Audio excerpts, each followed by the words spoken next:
Assalamualaikum warahmatullahi wabarakatuh. My name is Andi Nur Hikmayaniabe and I'm from AG6. Sekarang saya akan menjelaskan hasil interpreting saya tentang materi semantic, triangle, and linguistic sign. Segitiga Atlantik menghubungkan tiga komponen dasar satu sama lain karena mereka merupakan satu sistem keseluruhan. Komponen dasar sebuah objek yang pertama yang memperoleh maknanya, yang kedua diekspresikan oleh tanda linear atau kata. Yang ketiga, struktur yang sama dan tiga komponen yang sama membentuk stoa. Menurut Aristoteles, hanya ada dua elemen yang berkorelasi satu sama lain atau subjek manusia dengan kesadaran bahasanya yang dengan dia mempersepsikan dan menunjuk sesuatu. Sifat lekton sebagai elemen perantara antara penanda dan menunjuk sesuatu. Sifat lekton sebagai elemen perantara antara penanda dan yang disignifikasi. Ammonius menulis, Aristoteles mengajari kita apa yang mereka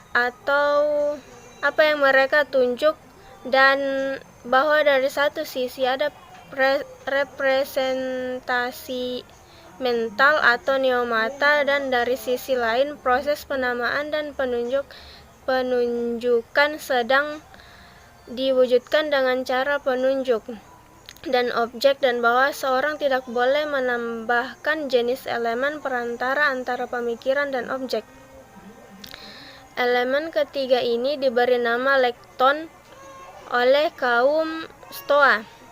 Dengan cara itu, Aristoteles tidak memahami yang ditandakan sebagai contoh yang tidak bergantung antara penunjuk subjek dan objek, hubungan komponen perantara inkorporel dengan dua komponen korporel dari segitiga semantik dijelaskan secara sistematis dan referensi ini. Jika sistem tanda atau penanda adalah perantara korporeal antara dua sistem materi korporeal lainnya, dalam hal ini tandanya adalah korporeal itu sendiri. Spontanitas atau kesewenang-wenangan suatu tanda linguistik. Tanda linguistik bersifat spontan melalui pembentukannya. Setiap tanda linguistik pada dasarnya bersifat spontan.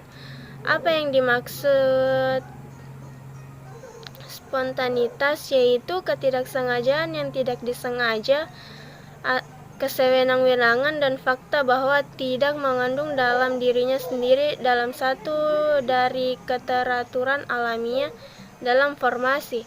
Poin yang sama tetapi dengan interpretasi Plato. Dalam Plato's Cratylus Hermogeneus, dia mendesak Socrates untuk menerima bahwa apapun nama yang Anda berikan untuk sesuatu adalah yang benar, dan jika Anda melepaskan nama itu dan mengubahnya menjadi yang lain, nama yang belakangnya tidak kalah benar dari yang sebelumnya.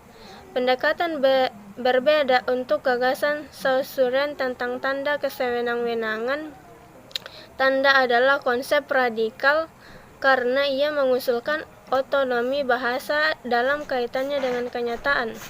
Konsep penting yang terkait dengan tanda linguistik adalah tentang predikasi. Menurut gagasan prediksi, setiap tanda linguistik adalah predikasi dari jenis objektivitas tertentu. Kita selalu mendahului sesuatu dengan tanda linguistik, dan jenis predikasi ini diwujudkan pada benda dan fenomena konkret. Predikasi adalah salah satu kategori pemikiran terpenting secara umum. Jadi kesimpulannya adalah, yang pertama, tidak ada hubungan alami antara tanda linguistik dan hal-hal yang menandakannya. Yang kedua, tanda itu sewenang-wenang atau Saussure. Yang ketiga, tanda linguistik suatu objek tidak ciri alaminya atau aslinya. Yang keempat, pengetahuan atau pengalaman tentang hal itu mendahului pengetahuan tentang tanda. Oke, mungkin sekian dari saya. Wassalamualaikum warahmatullahi wabarakatuh.